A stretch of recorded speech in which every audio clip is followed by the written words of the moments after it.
Hi, and welcome to ECE Honestly with Kayla and Lisa. Here we discuss the ups and downs of working in the field of early childhood education. So listen, hopefully learn, and enjoy. We would like to acknowledge with gratitude that we live, work, and learn on the unceded and traditional territory of the Coast Salish, Quaquitlam, Tsleil-Waututh, Squamish, and Stolo peoples. So on this week's episode, I have the honor of speaking to the amazing Sharon Gregson. So Sharon, I had a little look at your LinkedIn profile and I was so mesmerized by everything that was written there. So I kind of took a little snippet and maybe I'll have a little read of it and then you can tell us a little bit more about your experiences and why you're the provincial spokesperson for the $10 a day plan here in BC. Sure, that sounds great. Awesome. So what I found here, it says that Sharon Gregson is the provincial spokesperson for the successful $10 a day childcare campaign, working with the Coalition of Childcare Advocates of BC. She was twice elected as a trustee to the Vancouver Board of Education. She represents British Columbia on the board of the Childcare Advocacy Association of Canada, or Childcare Now, and previously on the Childcare Human Resource Sector Council and Canadian Childcare Foundation. That's amazing. So much experience under your belt. I don't know how you do it. I'm old. I've been around for a long time. Not old. What are we saying? So do you want to maybe tell us a little bit about yourself and what inspired you to be an advocate and to be that spokesperson for the $10 a day plan? Right. Well, thank you very much for having me. And I'll acknowledge that I live on the unceded stolen lands of the Musqueam, Squamish, and Tsleil-Waututh peoples. And I want to do more than acknowledge that. I acknowledge it and recognize that there is much work to be done from settlers like me to repay and rebuild, help rebuild. And I'm committed to doing that. Amazing. So, yeah, well, maybe I'll start at the beginning. You asked me how I got involved. Yeah. So in the late 80s, I was a young single mother. I had a 1-year-old and a 2-year-old little boy. Wow. And I wanted to go back to university and I needed childcare to do that. And so I enrolled at SFU. I was accepted as a student there, and I showed up the beginning of the semester because I knew they had childcare on campus with my 2 very cute little boys. And I had no idea that I would have to go on a waiting list for months or even years, that even if I got 2 infant toddler spaces, there's no way I would be able to afford them. As a young, as in my early 20s, I had no idea that childcare was such a mess for young mothers. And how unfortunate is it that it really, your experience in the late 80s has not changed for anybody, and it's been what, 30 years? Yeah, those 2 little boys are now 34 and 35, something like that now. Wow. And so I did eventually get my children enrolled there, first on a part-time basis and then on a full-time basis. And I was shocked to discover that the early childhood educators caring for my children were earning very low wages for such important work. And so I very quickly became a parent advocate for better childcare. And so I joined what was then called the Daycare Action Coalition, which is now the Coalition of Childcare Advocates. Okay. And I changed my major at school, and I went on to become the chairperson of the SFU Childcare Society, and then later to actually work as an administrator there. So it really changed my whole life and the trajectory of my life. I went on to have 2 more children. And so maybe one of the most important things about me is that I'm a mother of 4. And one of my sons recently had a baby with his partner. And so I have an almost 6-month-old grandson. Oh, and congratulations. Yeah, thank you. It's very exciting. And I have been working for a quality, affordable childcare system where educators are paid decent wages for their important work for 30 plus years. Wow, that's amazing, and that takes so much dedication. How do you stay motivated to be able to do that kind of work and that Yeah. kind of advocacy for that long? So I have found it very easy to stay motivated because there's so much work to be done. And I come at childcare not only from a children's rights perspective, but from a gender equity lens as well. Mhm. So I look at childcare in a very, I'm working to always look at it in a very intersectional way. Right. Um, and so there's so much work to be done, and so many politicians to convince that childcare is a great investment, Yeah. that No yeah, kidding. staying motivated. And I work with an amazing team of women at the Coalition of Childcare Advocates, and have a great collaboration with the folks at ECE BC as well. And so, yeah, it's easy to stay motivated when there's so much to do. Yeah, no kidding. I guess because the work is still needed. So I guess unless we finally achieved it, it's not quite done. Exactly. Yeah, That's a exactly. good way of looking at it. I just kind of want to go back to something you said, that you work with a great team of women. I'm curious to know, are there any men who are also advocates for the $10 a day plan? Because you are saying that it is coming very much, I think, more from the lens of women. And I think a lot of the times, myself included, as a young ECE, as newly married, as somebody who wants to have children, hopefully and soon, a lot of the times I feel that, especially in a, for lack of better words, a heterosexual relationship, much like myself, it tends to be a very female focused view, to think more about care, to think more about are we going to be able to afford childcare? Are we putting children in quality childcare? And as a young ECE, it's really unfortunate that, I've had these discussions with my partner and my husband, to say, I don't think it's worth us putting our child in childcare because my wage is so low. I myself could not afford what, yeah, the center that I work in is asking of me, because I would be basically working there to pay for childcare. So it kind of cancels out. So I'm just curious if there are any men that who are kind of taking on that advocacy as well. So that's a huge multi-layered question. Mhm. Um, so on our board of directors of the Mhm. Coalition of Childcare Advocates, at this moment, we are all people who identify as being women. Okay. Um, that being said, we have many, many, many, many, many allies around the province and across the country who identify as male. Okay. Um, Absolutely, that's the case. Yes. However, what your story really illustrates is a couple of things. One is that it's mostly women who work as early childhood educators, who actually work in the caring professions in general, whether it's elder care or childcare, Absolutely. and there's low wages in those sectors. And one of the examples I routinely share with people is that typically early childhood educators can't afford to enroll their own children in the programs that they work in because of their low wages. Yeah. But the other aspect of your story is that um, predominantly the lack of a quality, affordable childcare system impacts women, the mothers, more than it does men. And the recent stats out of the pandemic from COVID-19 show that it's women who've been hardest hit, and that it's women's employment levels that are being rolled back to numbers we haven't seen since the 80s. Right. So women are impacted in so many ways through our low wages in the caring professions. It's the caring professions that have been hit by COVID.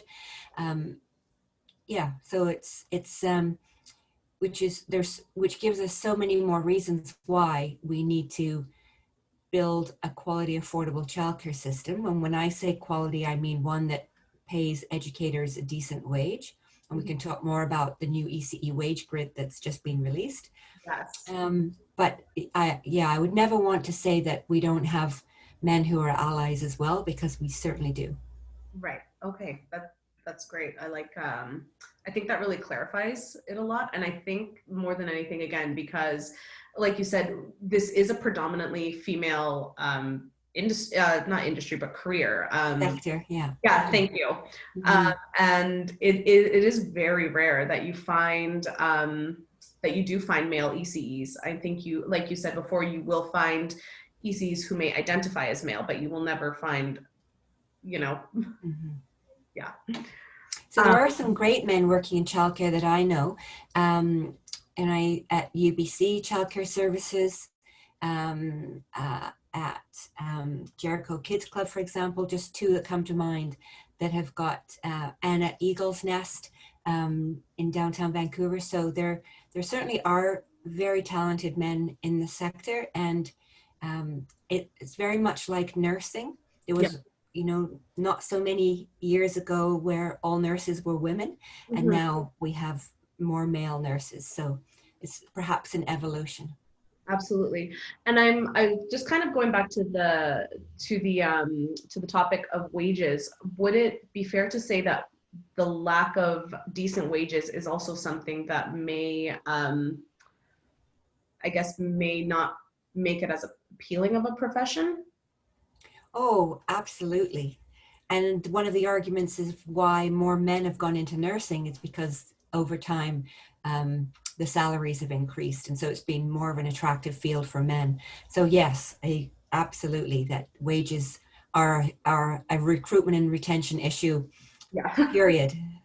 When in all aspects, I guess for anybody, regardless. I mean, wages are a huge topic. Yes, yeah. Um, And I'm curious, when exactly was the $10 a day plan introduced here in BC? Right. Thank you for asking that.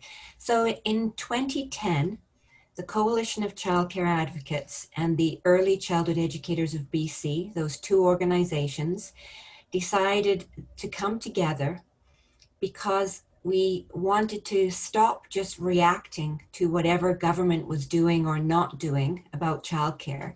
And we wanted to put the experience, the knowledge, and the skills of the two organizations together to combine to make a plan based on evidence and research nationally and internationally on what a made in BC childcare system could look like, based on best practice and the latest and best evidence and research. And so our two organizations created what's the real name of the 10-a-day plan, which is the Community Plan for a Public System of Integrated Early Care and Learning. That's the real name, but of course it's far too long for people to use. And so soon after it was released, after about a year of consultation around the province, we released it formally in 2011, and very quickly it became branded as the $10 a day plan, because that's one of the major pieces, is that parents don't pay more than $10 a day. But unfortunately, what happens all too often, and it happens for me on social media all the time, is that people think that because it's called 10 a day, that it's only about parents paying $10 a day. And so Yes. people will often say to me, well, we shouldn't reduce fees for parents until we invest more in early childhood educators and the workforce. And my response is always that the plan is about doing three things primarily, and doing them all and doing them well. And that is creating more licensed spaces with public partners. It's about creating affordability for families at no more than $10 a day. And it's about investing in the ECE workforce with better wages and working conditions. So it's not about just 10 a day, it's way bigger than that. Mm-hmm. But I guess because it is, I guess that's kind of like the slogan. That's the number one thing that people just kind of latch onto without Exactly. really researching what it really is, or what the meaning behind it really is. Exactly. So the $10 a day plan is just as much about a starting wage for early childhood educators of $26 an hour, and about expanding childcare through school districts, as it is about parents paying no more than 10 a day. So it's a very comprehensive, well thought out plan based on evidence and research. And I'm always asking people to go back and read the plan and see that it covers so much more than just fees. Right. And I'm curious, you're saying this is based on evidence and research. So where was this evidence and where was this research? Where was that from? Right. What were the, I guess the inspiration or the influence to Right. write this? So it is a made in BC plan, so it isn't the same as is being done anywhere else. But we were able to, through an environmental scan and a literature review, take some of the best pieces of other childcare systems nationally and around the world. So we took a lot of experience from what happened in Quebec, of course, when they started in the late 90s with a $5 a day system. So we looked at what has worked well in Quebec and what is problematic there. We looked at New Zealand and what has happened there with their investment in Indigenous curriculum and public investment. We looked to the UK. We looked at Prince Edward Island, who had started a system of early years centers and investing in ECE wages. So we were able to do a review of many different systems, including some of the Scandinavian countries who have much more public investment and many more publicly operated and not-for-profit spaces, and learned what has worked well in those jurisdictions and what we can apply to a made in BC model. Okay, wow. So I guess that took, were there many, I guess, professionals from lots of different backgrounds then who were sort of part of this? Because I want to say that I would assume you had like people with economics backgrounds, education. I would probably say like even people who do social work or community work as well. So we're very fortunate to have some very experienced people on the board of directors of the Coalition of Childcare Advocates and on the board of ECE BC. And we were also able to bring in consultants who had experience doing these kinds of literature reviews and environmental scans. And all that work went into what we called in 2010 a briefing note with these ideas of what should be part of a quality, affordable system. And that's what we did consultation on, the briefing note in 2010.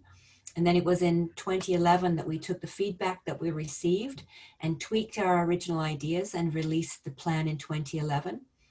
And since then, as governments have changed, and as we've had more information and we've deepened our understanding, particularly around Indigenous-led childcare, with information from BC Aboriginal Childcare Society and BC Aboriginal Head Start Association, we have made the plan even more robust over the years. Amazing. So just lots of work, lots of, I guess, coming back and researching and seeing, I guess, where improvements can be made as well. Yes, as the external political context changes, we want to make sure that we're building on what's happening politically as well. Absolutely. Because childcare is very political. Absolutely. I could not agree with you more, which actually kind of takes me to my next question. So I'm curious to know, how have past provincial government policies have they impacted the road towards the $10 a day plan, and what has that looked like? And I think, again, I've heard this from friends of myself, they don't seem to really pay attention to these issues until you're forced to face it. So I'm just curious to know how has that looked in the past, and has there been work towards this plan, or have there been roadblocks? So, as I mentioned, the plan was first released publicly in 2011. And so at that time, we made it available to all the MLAs in the province from whatever political party they were with. So at that time, it was the BC Liberals that were in government and the BC NDP in opposition. And I think there was a green MLA at that time. I can't quite remember. But we sent copies out to all the MLAs, and we asked to meet with the parties to share with them our plan. And we very much hoped that the government in power would start implementing the plan. So then there was a leadership, and they didn't do that, right, unfortunately. And then the BC Liberals, Gordon Campbell stepped down, and there was a leadership race to replace him. And one of the candidates to replace Premier Gordon Campbell was a woman named Christy Clark. And so we wrote to all the candidates who were running to be the leaders of the BC Liberals at that time, including Christy Clark, and said, you know, if you end up being the leader and being then the premier of the province, here's how you can fix childcare in this province. Here's a 10-year roadmap, which is what the plan is, for how you can fix childcare. And she wrote back to us and said, it's a very nice plan, but we don't really have any money to implement it. Interesting. And then unfortunately, when she became premier, there was nothing really done about childcare. And so if you look at the reports that come out of the Ministry for Children and Family Development over those years, it's easy to track that parent fees kept getting higher. ECE wages was stagnant or actually in decline against the provincial wage grid. And spaces were being created, but not enough to keep up with demand, not even enough to keep up with the birth rate. Right. So we continued to be advocates, always pushing the political agenda to get childcare noticed, getting childcare in the media, doing a lot of public education about why the $10 a day plan is possible, how if you start to build quality childcare, then more parents can go to work. And when they go to work, they pay taxes. When ECEs make more money, they buy more things, they pay more income tax. Like, this is good for government. It's an economic engine. Yeah. So fast forward to the 2017 provincial election. And the leader of the BC NDP at that time was John Horgan. And he decided to put it in his platform that if he was elected and became premier, that he would start implementing the $10 a day plan. Mm-hmm. So we are a nonpartisan organization. We make our information available to all political parties. But at that point, and still today, the BC NDP are the only party who have started to do any work on this.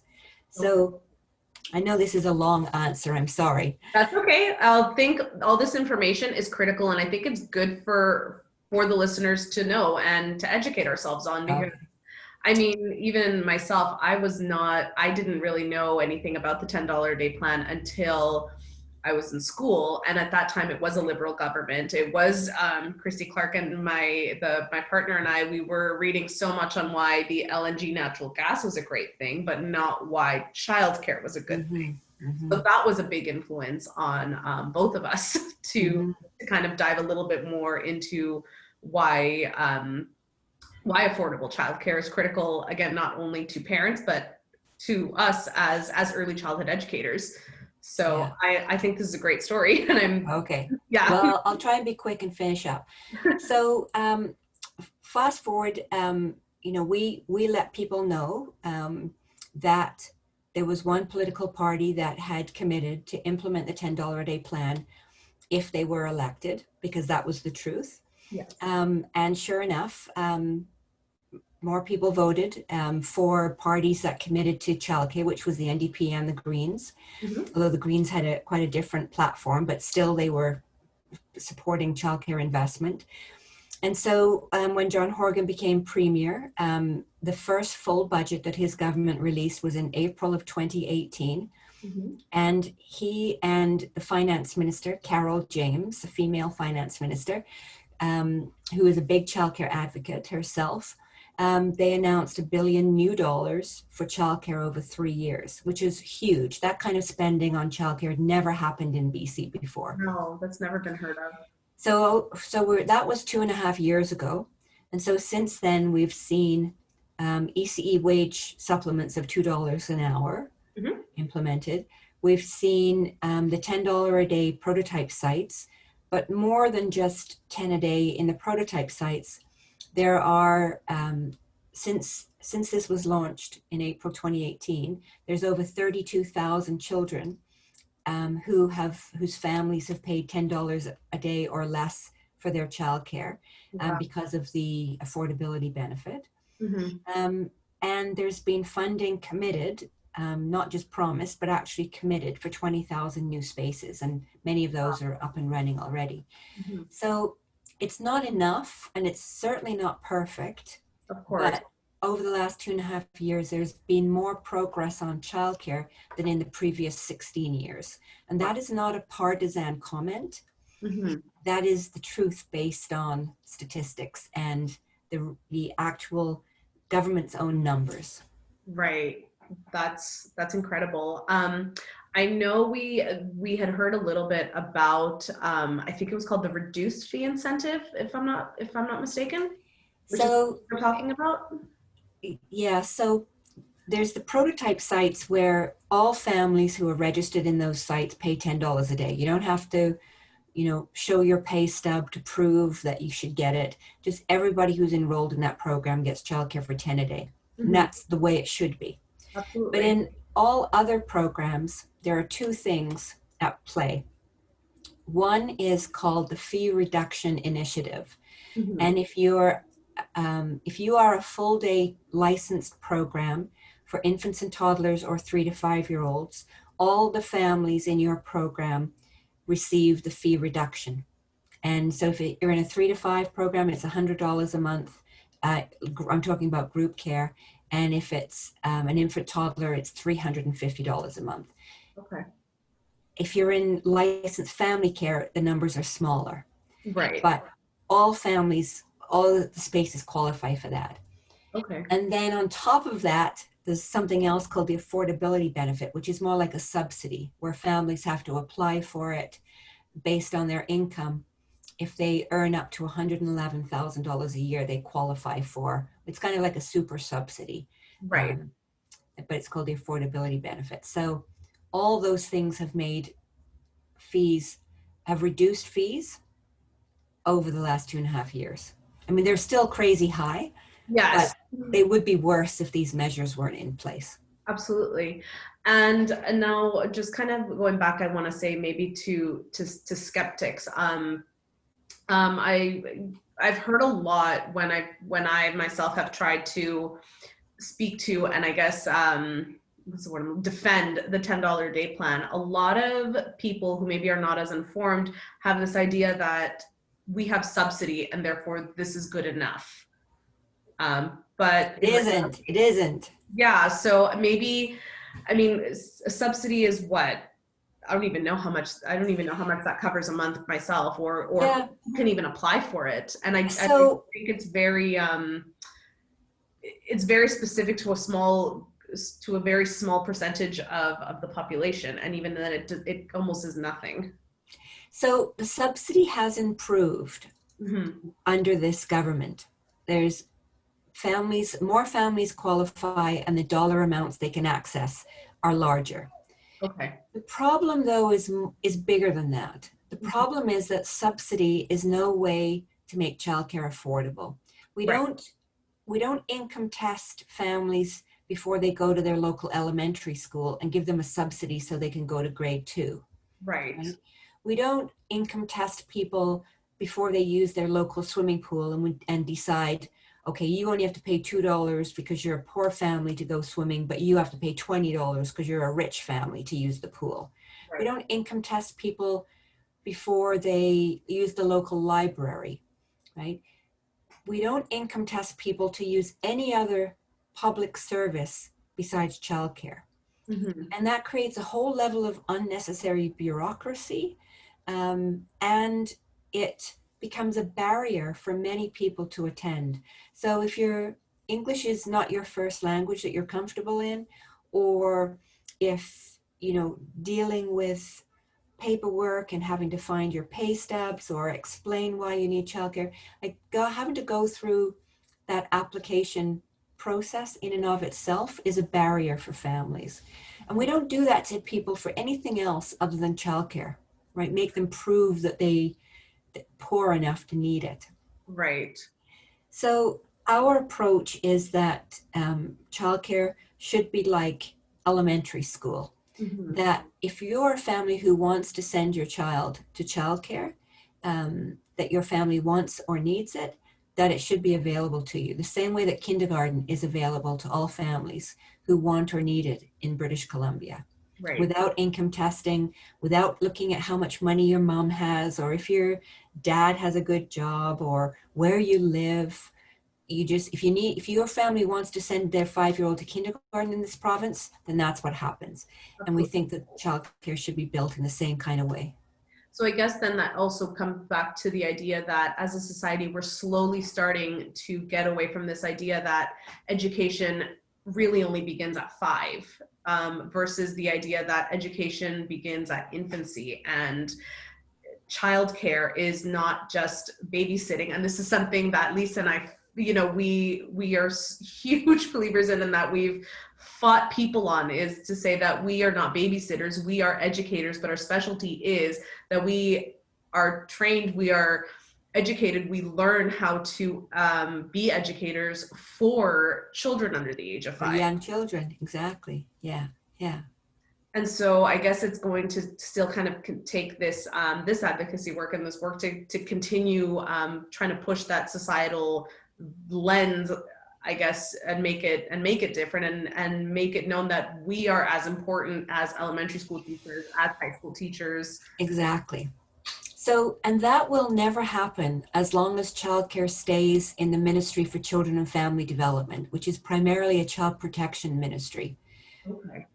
There is a fundamental shift by being in the Ministry of Education. Right. And BC is actually now one of only a couple of provinces and territories in Canada where childcare is not in the Ministry of Education. Wow. Most provinces and territories have already made that shift. I never knew that. See, that's incredible. And not something that I guess you really think about unless it's kind of put in front of you, is to say, why are we under, exactly like you said, not under the same board or umbrella or tent or whatever as the rest of the educators in this province? Exactly.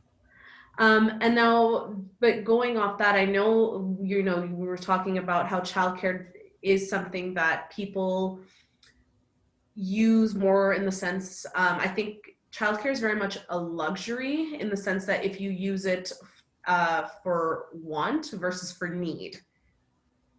I don't know if that makes any sense. Yeah, but it's so interesting when a mother drops her child off in the morning, takes her child to grade 2 at the local elementary school. Nobody says, well, I wonder if she's really going to work, or is she just going to go out shopping, or going to go and play tennis. Nobody links that child's right to go to grade 2 to the mother's employment status. Nobody says, well, you can only send your child to grade 2 if you've got a job and you need childcare, right? We have children go to grade 2 because it's good for children to go to grade 2 in a quality education system. And so the same is true about early childhood education. Yes. That it shouldn't be dependent on the mother's workforce status if a child gets the privilege of going to a quality childcare program. And I think that's something that even we as ECEs are very guilty of, sort of upholding that stigma, is almost shaming women for, if they're on mat leave and they still choose to bring the older child to childcare.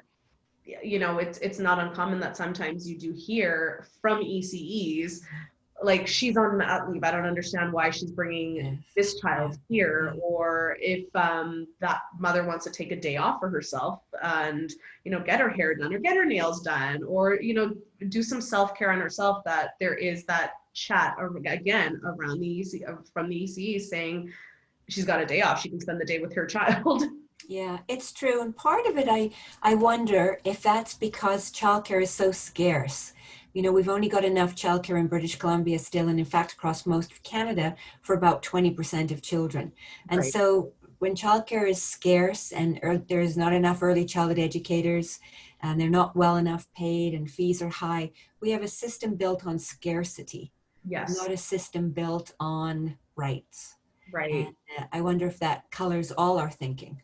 And it very well could be, because then it does. And I mean, I think that's a really good point to bring up, because I think that has been a conversation that I've heard many of times, is to say we have a wait list of so many people who need this space. This person doesn't need this space because Yeah, they have the luxury of being at home. right. So yeah. And I guess one of the other things that I want to say too is that, would it be, I mean, would it be safe to say that having affordable childcare would also possibly have the direct impact on the safety of children, and parents having to make those difficult decisions and placing children wherever childcare is available? I know there were those incidents in Coquitlam, East Vancouver, and I believe in Surrey, that did result in the very tragic death of children. And many a times I think that it's very much because, like you're saying, there's that scarcity of spaces, and so certain families are put in that position where they have to make really hard, difficult decisions to say, I need to put my child wherever it's available, wherever this space is available. Hmm. And I go back to the grade 2 example.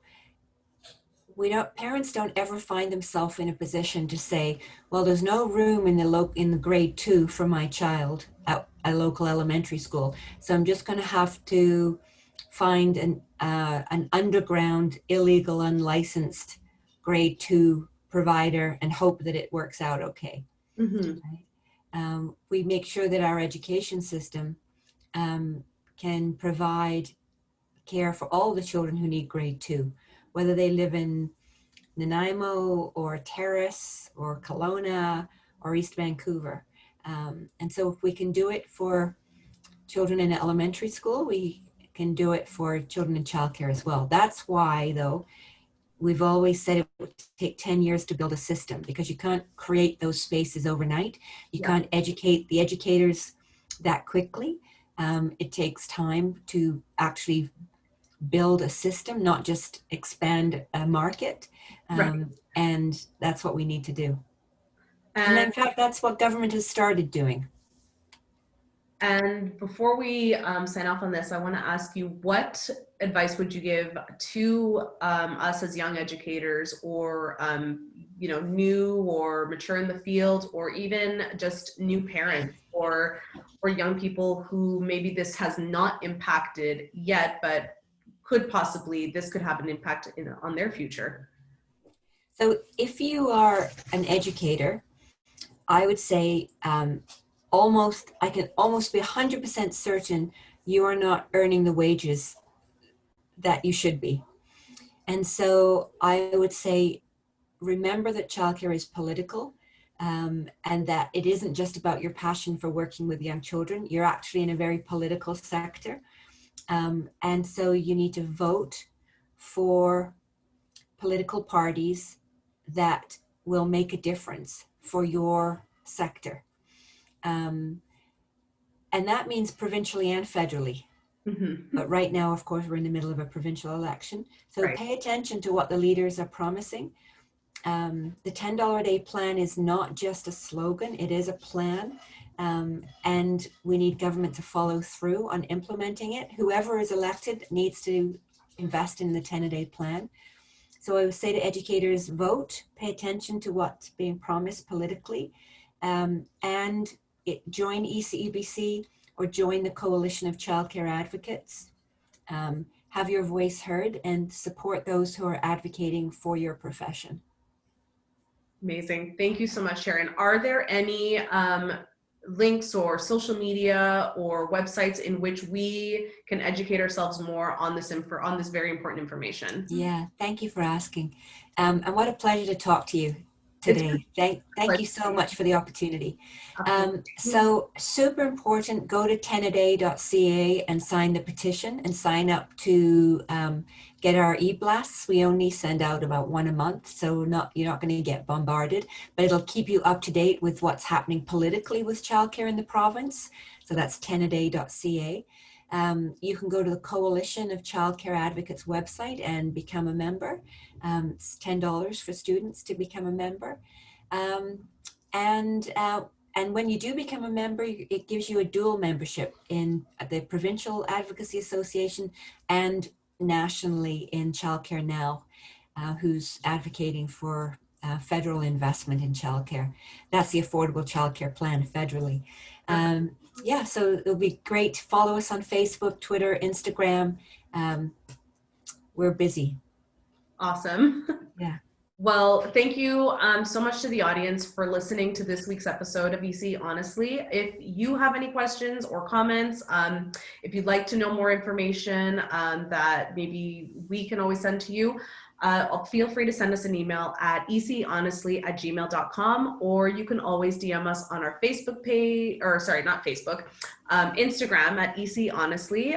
You can also find us on our Facebook page, ECE Honestly, or you can comment, like, and subscribe here on YouTube. Thank you again so much, Sharon. It was such a pleasure speaking to you. Yeah. This has just been such an amazing plethora of information that really has opened my eyes and has given me new knowledge that I didn't have. That's excellent. Yeah. Super fun to talk to you. Thanks. Very engaging, and my pleasure. So we'll talk again soon, I hope. Yes, absolutely. Thank you so much. It has been so great. And I look forward to speaking to you again. Awesome. Bye now. Bye. Have a great evening.